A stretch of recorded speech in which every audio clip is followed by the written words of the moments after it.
Podcast.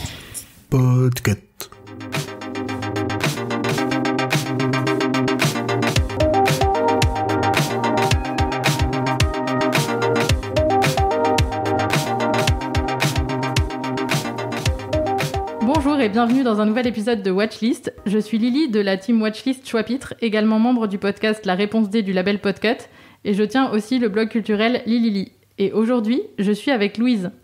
Bonjour, je suis Louise du compte Instagram Les Musardistes de Louise, compte culturel, et je suis ravie d'être ici aujourd'hui. Et aujourd'hui, on va vous présenter ensemble une série que Louise m'a fait découvrir et qui s'appelle L'Opéra.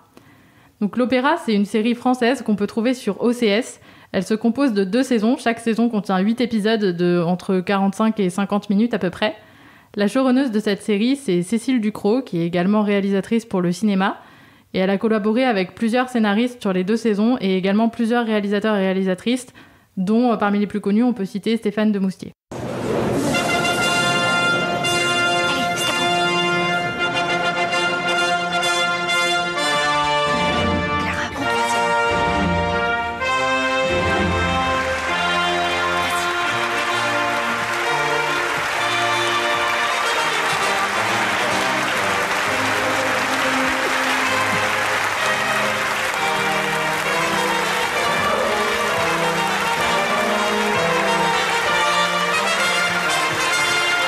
Alors l'opéra, de quoi ça parle, vous allez me dire ?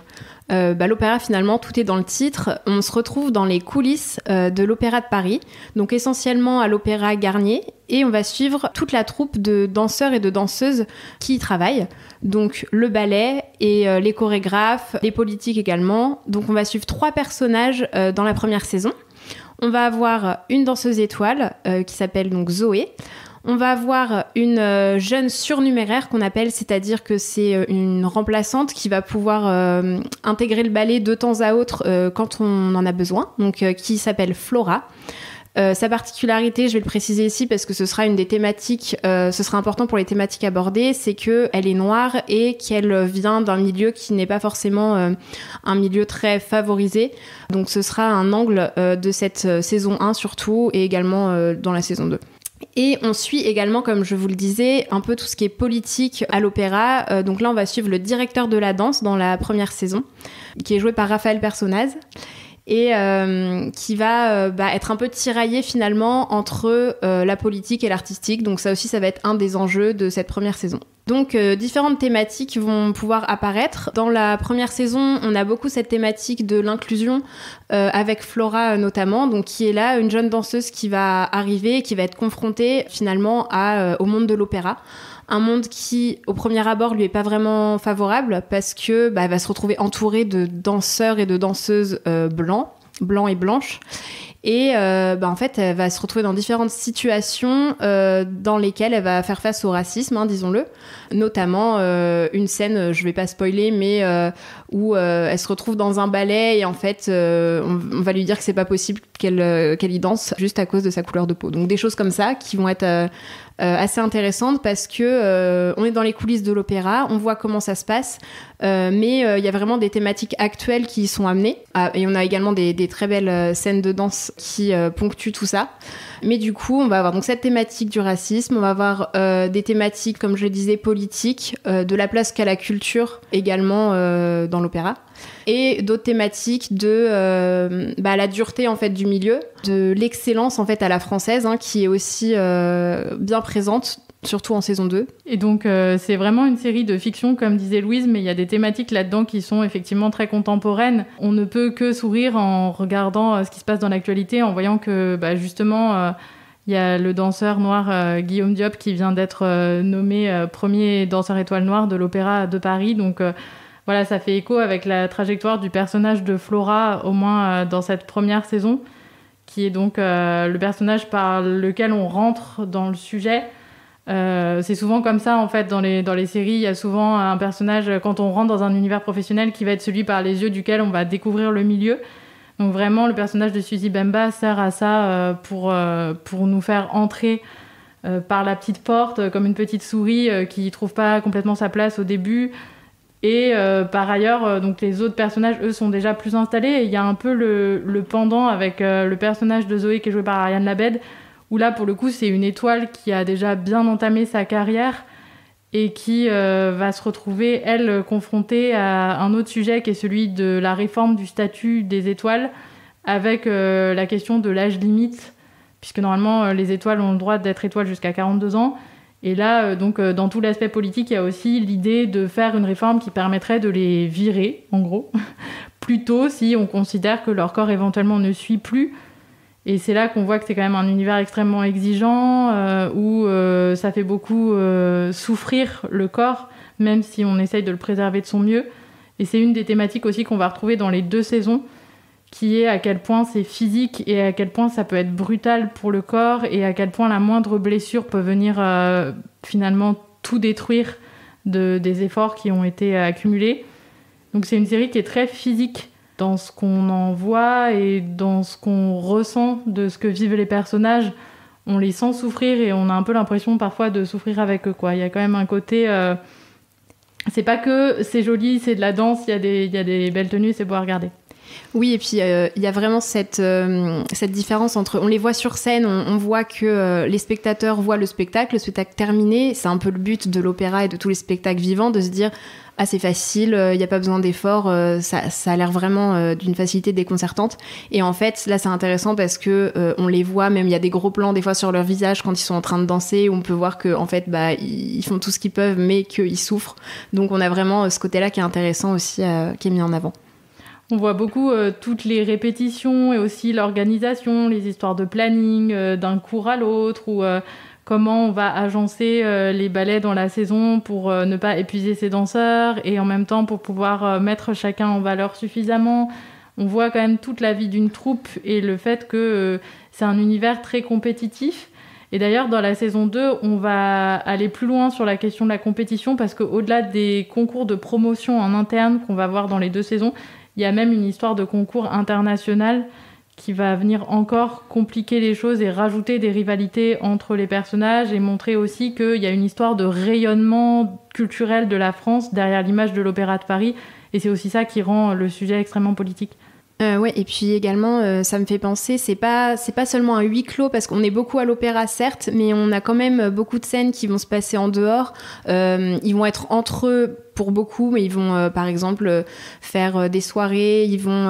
Enfin, il y a d'autres endroits, je peux pas vous le dire, ça va spoiler, mais voilà, on n'est pas seulement confiné à l'opéra, même si on y passe beaucoup de temps, et dans la saison 2, encore moins, effectivement, comme tu le disais à l'instant.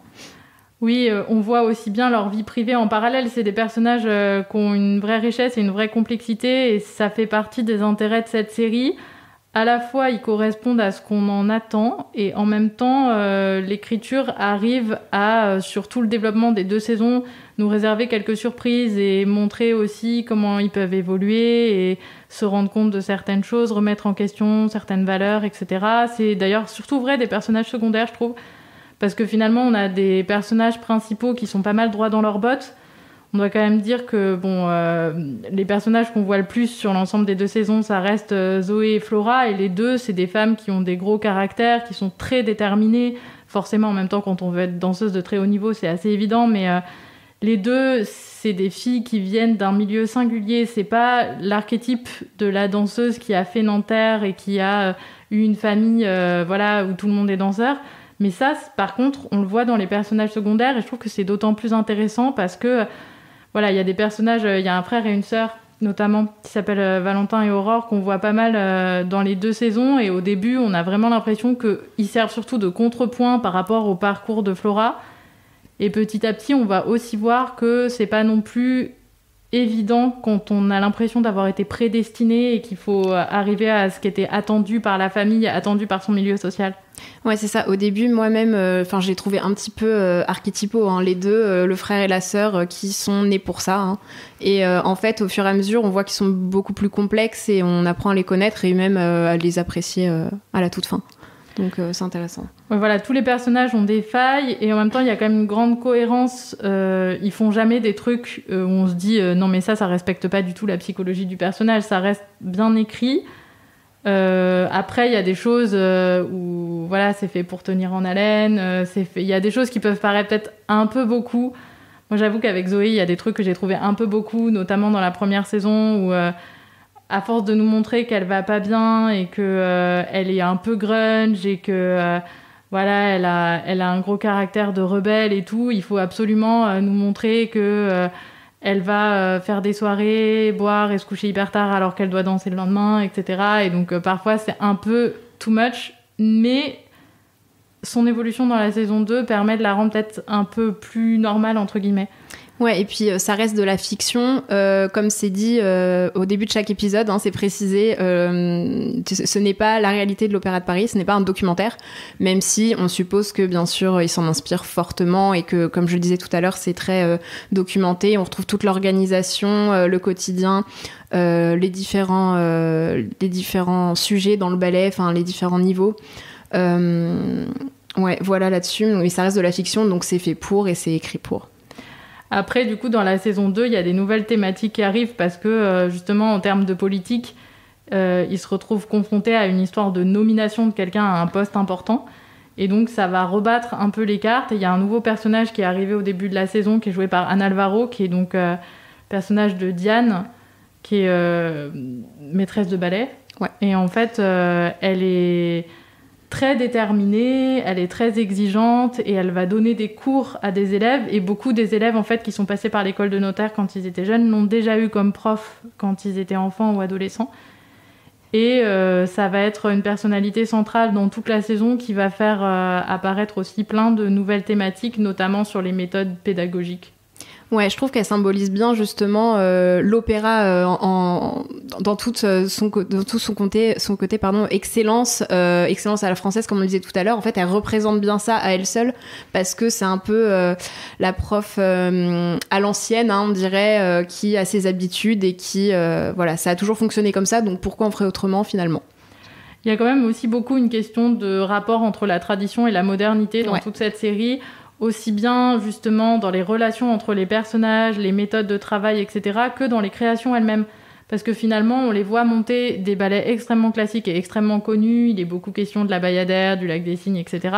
Mais on les voit aussi essayer de monter des nouvelles créations, plus de type danse contemporaine, ou venir faire des réécritures sur la base de l'impro, de choses comme le Sacre du Printemps, etc. Donc artistiquement aussi, cette question-là, elle se pose, et c'est hyper intéressant à regarder aussi pour ça. Ouais, et pour l'anecdote, donc il y a les deux actrices principales sont pas danseuses à la base. Les deux ont déjà fait de la danse et là elles sont vraiment beaucoup entraînées pour les rôles, mais elles sont doublées quand même. Et par contre, dans le casting des personnages secondaires, on a pour le coup des réels danseurs professionnels.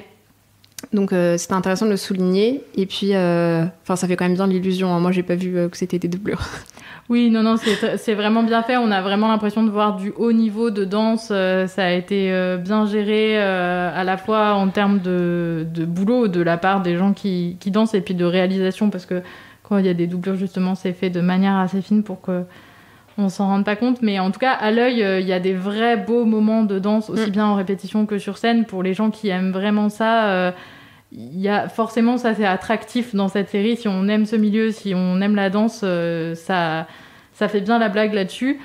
Et par ailleurs, je pense que même si on n'est pas spécialement intéressé par ça, il y a suffisamment de richesse thématique. Ça reste un métier en fait, ça reste un univers professionnel, donc il y a aussi plein de sujets qui peuvent faire penser à tout ce qui est de l'ordre du rapport professionnel, quel que soit son milieu. Oui, et puis il y a tout l'attrait de la découverte des coulisses, et ça on le retrouve dans beaucoup de séries, même, c'est pas forcément dans le monde de la danse, mais tout le côté de voir comment ça se passe de l'autre côté de, je sais pas, un journal télévisé, comment ça se passe de l'autre côté à l'hôpital, voilà. Donc c'est vraiment quelque chose qui peut attirer, je pense, et moi aussi c'est ça qui m'a attirée, de me dire allez, on va voir comment ça se passe de l'autre côté, parce que on va à l'opéra, c'est ce que je disais, on voit une fois que c'est terminé, le spectacle terminé, tout est beau, et en fait Ben oui, en fait, c'est beaucoup d'efforts et beaucoup de sacrifices pour en arriver là, et beaucoup de compétition, mais pas que. Ce qui est bien aussi, c'est que c'est aussi une série qui crée des relations intéressantes entre ces personnages, où on voit que si les personnages sont capables d'évoluer, de se remettre en question, ils peuvent aussi se réunir, notamment pour défendre une même cause, ou se soutenir dans les difficultés. Et ça, c'est chouette aussi, parce que c'est quand même un peu un des clichés sur ces milieux-là, de se dire, comme les actrices, les danseuses, elle se crêpe le chignon, c'est le cas de le dire, et donc il y a beaucoup de rivalité et tout le monde serait prêt à faire un sale coup pour prendre la place. C'est pas complètement faux, mais c'est beaucoup plus nuancé que ça, et ça c'est aussi un peu, je pense, un postulat assez féministe en fait, d'avoir non seulement créé comme personnages principaux des personnages féminins forts, et aussi d'ailleurs au passage on peut citer le fait qu'il y ait des personnages LGBT aussi, mais également d'avoir justement tenu à ce que les rapports entre les personnages et notamment entre femmes ne soient pas que des rapports de rivales, et qui est aussi du soutien, de l'entraide, voire de la sororité, et c'est quand même aussi assez important pour une série contemporaine. Voilà, en gros, qu'est-ce qu'on peut rajouter qu'on a aimé en particulier dans cette série ? Toutes les scènes de danse, on en parlait, mais vraiment, je trouve qu'il y a une bonne balance, un bon équilibre entre la scène de danse et les scènes de répétition, d'avoir finalement les deux facettes. Moi, j'ai beaucoup aimé, comme tu le disais, que les personnages soient pas manichéens. Ils sont pas tout blanc, tout noir, quoi. Ils évoluent, ils sont comme nous. On peut s'identifier de temps en temps, même si on fait pas partie de l'Opéra de Paris. C'est ça que j'ai aimé, la variété des personnages et cet effet quand même de groupe, un peu d'effet de troupe qui est toujours entraînant et que moi j'apprécie. Moi, je dirais bien aussi que c'est une série qui gère bien sa tension, qui gère bien les variations de tonalité entre des moments un peu plus légers, des moments justement de groupe ou des moments un peu de rapprochement entre les personnages. C'est aussi assez sensuel, hein. C'est quand même, à partir du moment où c'est une série sur la danse, il y a beaucoup de choses sur le corps, mais il y a aussi toute une part de vie privée des personnages et tout, donc il y a ça. Et en même temps, il y a des grosses problématiques, il y a des sujets lourds et il y a des moments de grosses tensions entre les personnages. Et donc, je trouve que ça, c'est assez bien équilibré et ça donne vraiment envie de savoir la suite. Il y a un truc quand même, juste en termes de narration, qui est bien géré. Et c'est ça aussi qui nous tient, même si, au départ, on se lance là-dedans sans être forcément un grand passionné d'opéra. Ça peut quand même bien tenir en haleine, je trouve, rien que par l'écriture et la mise en scène. Et d'ailleurs, peut-être tant qu'on y est, petite reco au passage des mêmes personnes qui ont créé cette série. Du coup, on disait au début, la showrunneuse, c'est Cécile Ducrot, donc c'est également une réalisatrice qui a notamment fait un film qui s'appelle Une femme du monde avec Laure Calamy, qui est un film sur une femme qui se prostitue. Et je trouve que c'est pas sans lien parce que dans le film... finalement, on voit aussi une femme qui travaille avec son corps et à quel point elle doit arriver à concilier cette exigence professionnelle-là et le fait d'avoir un métier un peu hors norme avec une vie privée qu'elle voudrait être relativement normale. Et c'est aussi un personnage qui a un gros caractère, qui a beaucoup de tempérament, une femme qui s'en laisse pas compter. Donc, il y a aussi l'idée un peu de voir les coulisses d'un métier rare. Et donc, je trouve que c'est pas sans rapport. Donc, si vous aimez la série, vous pouvez aussi être intéressé pour la découverte du film. Et puis, dans les réalisateurs, on a aussi Stéphane Demoustier, qui est notamment à l'origine d'un film qui s'appelle Terre battue, sur un petit garçon qui veut devenir champion de tennis. Donc, on voit bien aussi la question de jusqu'où aller quand on vise l'excellence. Et puis, on lui doit aussi le film La fille au bracelet, qui est pour le coup un film de procès assez tendu avec un personnage très énigmatique de jeune femme. Et du coup, c'est aussi en lien avec cette gestion de la tension et cette capacité à avoir des personnages à un âge un peu charnière de construction aussi, puisque là, l'essentiel de la troupe, on suit quand même des gens jeunes. Donc si vous avez apprécié la série, après, vous pourrez aussi aller voir ces films-là qui sont pour l'essentiel dispo sur Canal. Et autre reco, si jamais vous appréciez la série et que vous appréciez de voir les coulisses de l'opéra, là pour le coup c'est un documentaire donc, qui s'appelle Graines d'étoiles, qui est sorti il y a un petit moment déjà, je pense bien une dizaine d'années. Il est disponible sur Arte, en fait vous avez une dizaine d'épisodes. Et là on suit vraiment les jeunes élèves de l'école de danse, donc à Nanterre, durant plusieurs années. Et là, il y a un dernier épisode qui est sorti un peu plus tard qui s'intitule À graines d'étoiles 10 ans après. Donc, on voit ce qu'ils sont devenus, s'ils ont réussi à rentrer dans le ballet ou non. Enfin, vraiment, c'est un documentaire très, très prenant et je vous le conseille si jamais ce monde-là vous intéresse. Et si vous êtes intéressé par ce milieu de la danse et par l'idée de voir justement comment on s'y destine depuis le plus jeune âge, il y avait aussi eu un très joli documentaire qui était sorti au cinéma qui s'appelle Petite danseuse de Anne-Claire d'Olivet qui suit dans un cours de danse de Paris tout un groupe de petites filles qui rêvent pour certaines justement d'intégrer un jour l'opéra et où on voit aussi la préparation au concours, l'exigence physique et puis comment on prépare des enfants en essayant de pas trop les abîmer non plus, ni physiquement ni psychologiquement, malgré l'exigence de la discipline. Et ça, c'est dispo sur MyCanal. On vous a présenté la série L'Opéra, qui est disponible sur OCS. On espère qu'on vous a donné envie de la regarder. Et donc, pour nous, il va être l'heure de vous dire au revoir. Donc, je rappelle que vous pouvez retrouver Louise sur son compte Instagram Les Musardises de Louise, où elle parle de plein de choses culturelles. Et vous pouvez retrouver Lily sur son blog lilili.wordpress.com. Voilà, donc c'était un épisode de Watchlist. Watchlist est un podcast du label Podcut qui contient d'autres podcasts qu'on vous invite à découvrir, notamment sur le site podcut.studio. Nous avons aussi un Patreon sur lequel vous pouvez nous soutenir, patreon.com/podcut. Et le label a également un Discord et on vous invite à venir nous y rejoindre, on ne mord pas. Et tous les liens sont dans la description de l'épisode, bien sûr. Et maintenant, on vous dit bon visionnage et à une prochaine. Salut! Salut!